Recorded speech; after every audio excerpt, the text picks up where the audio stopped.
Hello, my dear friends and my dear students. I hope you all are doing very well. This is Miklesh Vishwakarma and I welcome you all to my YouTube channel VSM Academy, The Spirit of Education. So guys, आज का जो मैं video बनाने वाला हूँ, ये video बनाने वाला हूँ 10th स्टैंडर्ड के लिए.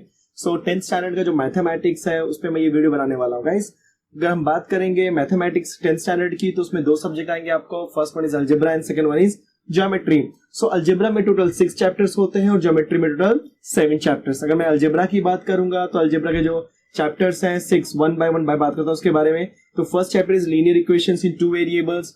सेकंड चैप्टर आपका है quadratic equation. Third one is arithmetic progression. Fourth one is financial planning. Fifth one is probability and sixth one is what, basic statistics. अब हम बात करते हैं ज्योमेट्री के बारे में. तो ज्योमेट्री की अगर हम बात करेंगे तो ज्योमेट्री में टोटल 7 चैप्टर्स हैं. अलजेब्रा से एक चैप्टर ज्यादा है बट उसमें कोई डरने की जरूरत नहीं है, इजी चैप्टर्स. फर्स्ट चैप्टर आपका है similarity. Second one is Pythagoras theorem. Third one is cycle, geometric construction, coordinate geometry, trigonometry and mensuration. तो इस पूरे का ज्योमेट्री की बात करेंगे तो ज्योमेट्री एक तरह से मेरा फेवरेट सब्जेक्ट रहा है क्योंकि कई लोगों को इसमें दिक्कत होती है और जहां कहीं भी लोगों को दिक्कत होने लगती है वही मेरा बनता है फेवरेट. ठीक है, तो सबसे पहले मैं बात करूंगा सिमिलैरिटी के बारे में और सर्कल के बारे में. ये जो सिमिलैरिटी और सर्कल है ये दोनों टॉपिक लोगों को बहुत ज्यादा डिफिकल्ट लगता है कंफर्म. तो मैं मेरे इस वीडियोस में सबसे पहले similarity, Pythagoras theorem and circle ये 3 चैप्टर सबसे पहले फिनिश कर दूंगा. क्योंकि अगर ये 3 चैप्टर अगर आपने फिनिश कर दिए अच्छे से बिना किसी डाउट के, बिना किसी प्रॉब्लम के, तो आपका बोर्ड एग्जाम में 100 में से 100 लाना एकदम आसान बन जाएगा. क्योंकि ये 3 चैप्टर ऐसे होते हैं जहां पे मैक्सिमम प्रूफ्स हैं, मैक्सिमम थियोरम्स हैं कंफर्म. तो यहाँ पे ज्यादा दिक्कत होती है. सो कई लोगों को फील होता है कि चैप्टर सारे बहुत डिफिकल्ट है. गाइस, मैं आपको चीज बता देना चाहता हूँ, अगर आप VSM एकेडमी के साथ जुड़े हुए हैं तो आपको ये सारे चैप्टर्स बहुत ही इजी लगने वाले हैं. सो बिना टाइम वेस्ट किए गाइस चलिए हम लोग स्टार्ट करते हैं सिमिलैरिटी.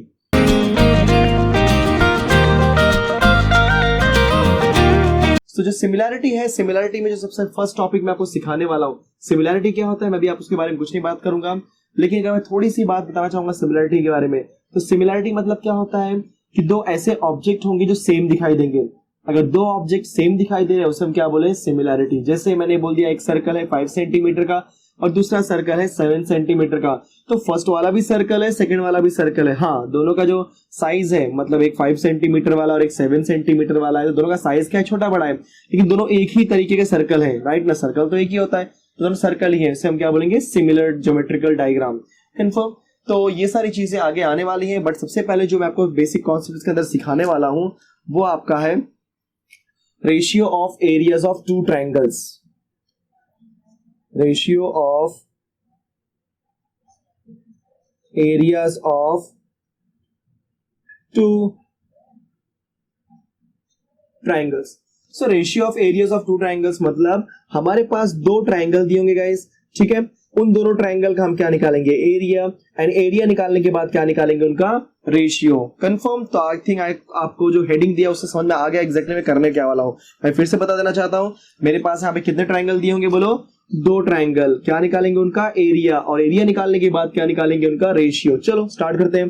तो मान लो कि मेरे पास जो एक फर्स्ट ट्रायंगल है जिसका नाम है ABC एंड मैंने क्या किया, इस वर्टेक्स A से एक उसके सामने वाले साइड पे ड्रॉ किया परपेंडिकुलर, जिसे हम बोलते हैं AM.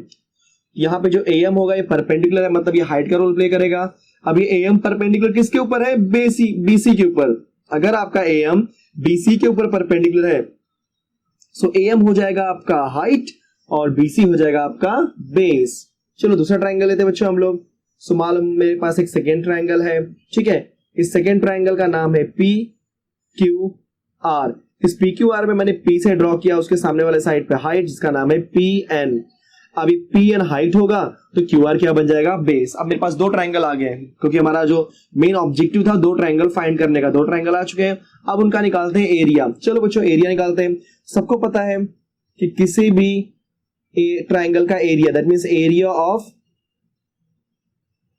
ट्रायंगल का जो बेसिक फॉर्मूला होता है क्या होता है, बोलो half into base into height. Perfect. वैसे तो हेरॉन्स भी होता है, ऐसे बहुत सारे फॉर्मूले हम बना सकते हैं, लेकिन जो एक बेस और हाइट के रिस्पेक्ट की बात करेंगे तो हमारे पास एरिया ऑफ ट्रायंगल का एक ही फॉर्मूला होता है, half into base into height. Perfect. अब मेरे पास half into base into height आ चुका है. अब मुझे क्या निकालना है, ट्रायंगल ABC और ट्रायंगल PQR का एरिया. तो सबसे पहले मैं क्या निकालूंगा, area of triangle A B C. देखो शॉर्टकट में कैसे लिखते हैं, अगर एरिया ऑफ ट्राइंगल, इतना बड़ा स्टेटमेंट वर्ड यूज नहीं यूज करना है तो आप क्या लिख दो, एरिया। एरिया को हम लिखाएंगे ए से, ये ट्राइंगल का सिंबल है, ठीक है बच्चों। ट्राइंगल मतलब डेल्टा का जो सिंबल हम ट्राइंगल का सिंबल बोलते हैं, ट्राइंगल। अब ट्राइंगल का नाम लिख दो ए बी सी। यहाँ पे एबीसी है इसलिए मैंने क्या लिखा, एरिया ऑफ ट्राइंगल एबीसी। यहाँ पे मैं क्या लिखूंगा, area of triangle P Q are, इस केस के लिए। चलो पहले फर्स्ट कर लेते हैं। सो अगर मैं ट्राइंगल एबीसी का एरिया फाइंड करने जाऊंगा तो वो फॉर्मूला क्या होता है, half into base into height. तो बच्चों एम आपका हाइट है और बीसी आपका बेस है, तो बीसी के हमारा बेस के प्लेस लिख देते हैं और हाइट जो है हमारा क्या हो जाएगा बच्चों, ए एम। ये हो गया फर्स्ट पार्ट। अब हम निकालते हैं सेकेंड, मतलब area of triangle P Q are. अगर मुझे पी क्यू आर का एरिया फाइंड करना है तो पी क्यू आर का एरिया बोलो क्या हो जाएगा, सेम, बेस होगा क्यू आर और हाइट क्या होगा पी एन। तो जो आपका हाइट है जिसके ऊपर है वही क्या होगा मेरा बेस, तो हाफ इंटू, बोलो बेस की बोलो यहाँ पे क्या है क्यू आर और यहाँ पे हाइट क्या है बच्चों पी एन। Very nice. तो हमारे पास area of triangle ABC, area of triangle P Q R, दोनों चीजें आ चुकी है। अब हमको क्या निकालना है, उनका रेशियो। जब कभी भी कहीं पर भी किसी भी क्वेश्चन में अगर आपको रेशियो वर्ड यूज किया हुआ है तो एक बात आप लोग याद रख लो कि रेशियो बोल दिया दैट मीन्स मुझे करना क्या है, उन दोनों एरिया का डिवाइड करना है, राइट ना। तो therefore area of triangle A B C divide by area of triangle P Q R is equal to, अब उनकी वैल्यू को भी डिवाइड करते हैं। जब मैंने लेफ्ट हैंड साइड को लेफ्ट हैंड साइड से डिवाइड किया तो राइट हैंड साइड को भी राइट हैंड साइड से डिवाइड कर दो। तो मतलब क्या मिलने वाला है मुझे बच्चों, half into B C into A M, perfect. और यहाँ पे क्या हो जाएगा बोलो, half into Q R into P N, perfect. अगर आप देखोगे न्यूमरेटर और डिनोमिनेटर दोनों में ये बी सी है, ए एम है, क्यू आर है, पी एन, मतलब इसमें से कोई कैंसिल होने वाला नहीं है। बट देखो हाफ और हाफ क्या हो गया आपका कैंसिल। तो जो आपका फाइनल आंसर मिलने वाला है बोलो क्या मिलने वाला है, area of triangle A B C divide by area of triangle P Q R, that is equal to what, B C into A M divide by Q R into P N, perfect. तो हमने दो triangle के area का क्या निकाल दिया, ratio. That means अगर मुझे दो ट्राइंगल दिए गए होंगे, अगर आपको उनके एरिया का रेशियो फाइंड करना है तो मेरे पास क्या होना चाहिए, उनका बेस हाइट, दूसरे वाले का भी बेस हाइट, तो base into height divided by base into height, confirm. अभी मैंने क्या बोल दिया, एक पर्टिकुलर ट्राइंगल के लिए बोला है। अगर मुझे इन जनरल बोलना है, ठीक है ध्यान, अगर मुझे इन जनरल बोलना है तो मैं कैसे बोलूंगा, ध्यान से देखो सब लोग। ये ट्राइंगल एबीसी है, ये मेरा फर्स्ट ट्राइंगल है, तो मान लिया इस ट्राइंगल एबीसी को मैं दिखाता हूं A1 से उसके एरिया को। ये मेरा सेकेंड ट्राइंगल है, इसके एरिया को दिखाता हूं A2 से, कंफर्म। तो फर्स्ट ट्राइंगल के एरिया को मैंने बता दिया A1 और सेकेंड ट्राइंगल के एरिया को मैंने दिखा दिया A2 से, तो A1 divide by A2 is equal to, अब ये फर्स्ट ट्राइंगल का कोई बेस BC जो है यहाँ पे बेस, देखो BC आपका बेस है, ये फर्स्ट ट्राइंगल का बेस है बच्चों, तो बेस को दिखाएंगे B1 से, फर्स्ट ट्राइंगल का है इसलिए B1। ये जो AM है फर्स्ट वाले ट्राइंगल का हाइट है, ये जो AM है ये फर्स्ट वाले ट्राइंगल का हाइट है, तो फर्स्ट वाले ट्राइंगल का हाइट होने की वजह से आप क्या लिखोगे, H1 डिवाइड बाय, सिमिलर जो QR और PN है, so QR is the base of second triangle, that means हमको लिखना पड़ेगा B2 and PN is the height of second triangle, तो हम क्या लिखेंगे H2। So area of triangle ABC divide by area of triangle PQR is equal to BC into AM divide by QR into PN। ये particular दो triangle के लिए बनाया था मैंने, अब मैंने इन जनरल बना दिया। मतलब अगर मेरे पास दो ट्राइंगल दिए गए हैं एंड मुझे उनके एरिया का रेशियो चाहिए तो आपके पास क्या होना चाहिए, फर्स्ट वाले ट्राइंगल का बेस हाइट, सेकंड ट्राइंगल वाले का भी बेस और height, that means A1 divide by A2 is equal to B1 into H1 divide by B2 into H2।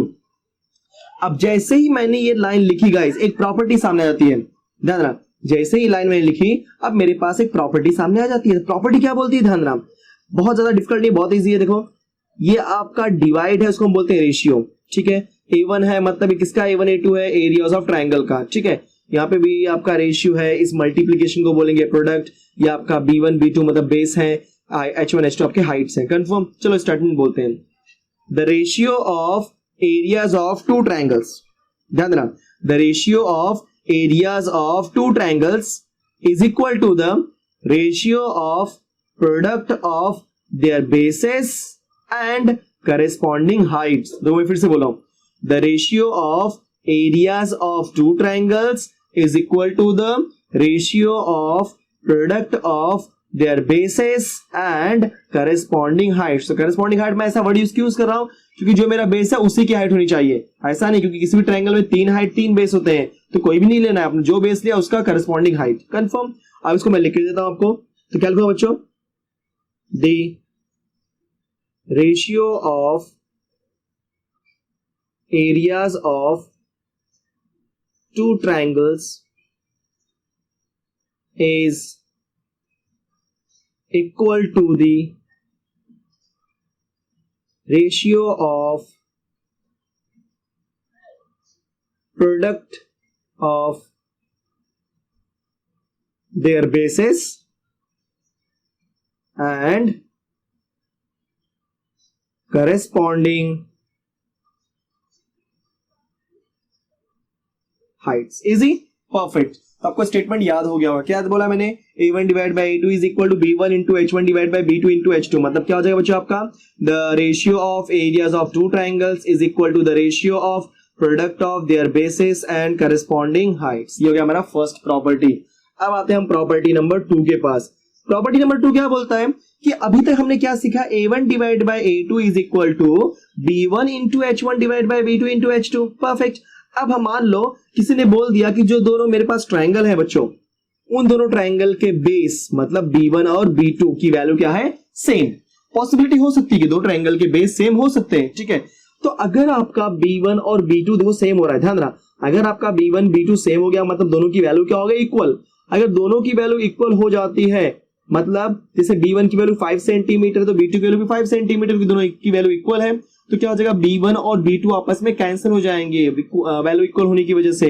तो मुझे सिर्फ यहाँ पे क्या मिलेगा, h1 डिवाइड बाय h2 और यहाँ पे क्या मिलेगा, a1 divide by h2 a2। तो क्या मिल जाएगा बच्चों, a1 divide by a2 is equal to h1 divided by h2। Confirm. अब इसको स्टेटमेंट में लिखते हैं, ठीक है। ये कैसे मुझे मिला, जब मैंने b1 b2 सेम किया तो b1 b2 cancel, a1 divide by a2 is equal to h1 divide by h2। अगर इसको मुझे स्टेटमेंट में लिखना है तो कैसे लिखेंगे बच्चों, ध्यान देना, the ratio of areas of two triangles, right है, इतना तो आपको बोलने आना चाहिए, the ratio of areas of two triangles with equal basis. अब यहाँ पे हमने एक चीज ऐड कर दिया, ठीक है ना, क्योंकि यहाँ पे बेस का इक्वल है। The ratio of areas of two triangles with equal bases is equal to the ratio of their corresponding heights. देखो कितना आसान है, फिर से देखते हैं। The ratio of areas of two triangles with equal bases is equal to the ratio of their corresponding heights। देखो यही मैं स्टेटमेंट लिख के देता हूं आप लोग को। बच्चों मैंने क्या बोला, the ratio of areas of two triangles with equal basis, देखो मैंने एक्स्ट्रा ऐड किया हुआ है, with equal bases is equal to the ratio of their corresponding heights। Easy, perfect। ये हो गया प्रॉपर्टी नंबर सेकेंड। तो ratio of areas of two triangle with equal bases is equal to the ratio of their corresponding heights. अब आते हैं property number 3 पे। तो property number क्या 3 बोलता है बेटा, कि पहले केस में मैंने b1 b2 इक्वल किया, अब चलो h1 h2 इक्वल करते हैं। मतलब अगर आपके दोनों ट्रायंगल की हाइट्स क्या है, same, h1 equal to h2, right ना। अगर आपका h1 और h2 इक्वल है मतलब दोनों की वैल्यू सेम है। अगर दोनों की वैल्यू सेम है मतलब क्या हो जाएगा, h1 h2 को कैंसिल कर देगा। जब h1 h2 को कैंसिल कर देगा तो सिर्फ यहाँ पे क्या बचेगा, b1 डिवाइड बाय b2 और यहाँ पे क्या मिलेगा मुझे, a1 डिवाइड बाय a2। तो मुझे आंसर क्या मिलने वाला है बच्चों, a1 divide by a2 is equal to b1 divide by b2। अगर आपने ये स्टेटमेंट लिखना सीख गया तो ये स्टेटमेंट बहुत आसान लगेगा। देखो मैं पहले बोलूंगा उसके बाद लिखा दूंगा। सो क्या बोलोगे बच्चों, the ratio of areas of two triangles with common Heights, right, the ratio of areas of two triangles with common Heights. मैं कॉमन वर्ड यूज करूं या इक्वल वर्ड यूज करूं, दोनों का मीनिंग यहाँ पे क्या है, सेम। परफेक्ट। आपकी बुक में इक्वल दिया तो आप इक्वल बोलो। The ratio of areas of two triangles with equal Heights is equal to the ratio of their corresponding bases। ठीक है, चलो लिख देते हैं हम लोग, the ratio of areas of two triangles with equal, क्या इक्वल बच्चों यहाँ पे, heights, with equal heights is equal to the ratio of their corresponding, किसमें आएगा, बेसिस में, करेस्पॉन्डिंग बेसिस। ठीक है, ये हो गया आपका प्रॉपर्टी नंबर 3। अब हम एक लास्ट प्रॉपर्टी करेंगे, प्रॉपर्टी नंबर 4। प्रॉपर्टी नंबर 4 क्या बोलता है कि मान लो कि अगर आपके पास जो दोनों ट्राइंगल दिए हैं, ठीक है, उसका बेस भी सेम हो जाए और हाइट भी सेम हो जाए। सोचो अगर B1 is equal to B2 हो जाए और H1 is equal to H2, ध्यान देना बेटा, अगर B1 B2 के इक्वल हो जाए और H1 H2 के इक्वल हो जाए तो मुझे क्या मिलेगा, B1 से B2 कैंसिल हो जाएगा, H1 से H2 कैंसिल हो जाएगा। मतलब यहाँ पे क्या मिलने वाला है, कुछ नहीं मतलब 1। तो यहाँ पे मुझे क्या मिलेगा बच्चों, A1 divide by A2 is equal to 1। Therefore क्या मिलेगा मुझे, A1 is equal to A2। That means अगर दो ट्राइंगल का बेस और दोनों ट्राइंगल का हाइट दोनों इक्वल हो जाता है तो उसका एरिया भी क्या होता है, सेम, मतलब A1 इक्वल टू A2। और सही बात है कि जब दो ट्राइंगल के बेस की वैल्यू भी सेम है और हाइट की वैल्यू भी सेम है तो उनका एरिया भी सेम आने वाला है, कंफर्म। अगर इसको स्टेटमेंट में लिखना हो तो कैसे लिखोगे बच्चों, the triangles having equal base and equal bases and equal heights, ध्यान देना, फिर से बोल रहा हूं, the triangles having equal bases and equal heights are equal in area. मैं फिर से रिपीट कर रहा हूं, the triangles having equal bases and equal heights are equal in area.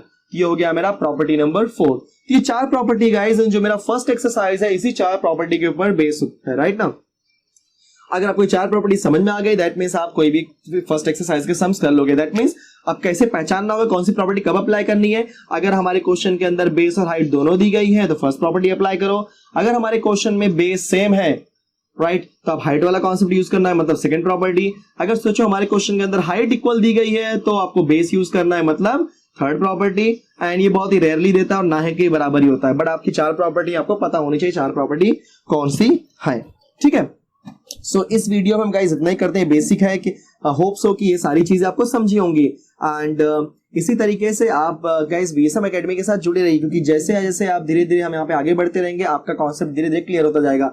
And एक टाइम ऐसा आएगा कि आप सिमिलैरिटी में बेस्ट बन जाओगे, आप किसी को भी बहुत इजी वे से ये सारे सिमिलैरिटी के क्वेश्चन आप ऑटोमेटिकली एक्सप्लेन कर सकते हो, ठीक है। मैं आपको इस तरीके से एक्सप्लेन करूंगा। साथ ही साथ गाइस बोर्ड एग्जाम में किस तरीके से सिमिलैरिटी या पाइथागोरस थ्योरम या फॉर एग्जांपल सर्कल की बात करेंगे, किस तरीके से क्वेश्चन आते हैं, उनको कैसे हैंडल करना होता है, और सबसे मेन इंपॉर्टेंट कैसे लिखना होता है, लिखने का तरीका। क्योंकि क्या होता है ज्योमेट्री में रीजंस कैसे समझना होता है, रीजन कैसे लिखेंगे, राइट ना, कहाँ पे रीजन आता है, कहाँ पे रीजन नहीं आता है, किसको 1 नंबर देना है, किसको पॉइंट नंबर 2 देना है, किसको पॉइंट नंबर 3 देना है, वो सारी चीजें बहुत कंफ्यूज करती है, राइट ना। सबसे बहुत ज्यादा डिफिकल्ट इसी चीजों में होता है, इसलिए मैं सबसे पहले ज्योमेट्री वाला पार्ट ही स्टार्ट कर रहा हूँ, सो दैट कि आपका जो एकदम बोलते हैं ना कि आपके दिमाग में अगर ऐसी बात चल रही है कि नहीं यार बहुत डिफिकल्ट होता है, तो वो ऑटोमेटिकली वो निकल जाए। एंड एक बार वो चीजें निकल गई तो आप आराम से मैथमेटिक्स में चाहे वो अलजेब्रा हो चाहे ज्योमेट्री हो, आउट ऑफ आउट आप स्कोर कर सकते हो, ठीक है। तो उसके लिए करना क्या होगा, सिंपल सा फंडा गाइस, आप मेरे चैनल पे जुड़े रहिए। और मेरे चैनल पे जुड़ने के लिए क्या करना है, बहुत ही आसान है, आप जो सब्सक्राइबर बटन है गाइस सब्सक्राइब कर दीजिए। उसके बाद जो भी वीडियोस आप देखते हैं उनको लाइक किया कीजिए हमेशा। एंड हो सके तो ये सारी वीडियोस अपने दोस्तों में भी शेयर कीजिए, सो दैट कि आपके फ्रेंड सर्कल में भी इसका एक बेनिफिट मिले। और सबसे मोस्ट इंपॉर्टेंट, इन सारी वीडियोस का नोटिफिकेशन आप तक पहुंचे, उसके लिए क्या करना होगा, जो नोटिफिकेशन का बटन उसको आपको प्रेस करना होगा, ठीक है guys. Last but not least guys, keep learning and keep practicing with VSM Academy. Thank you so much.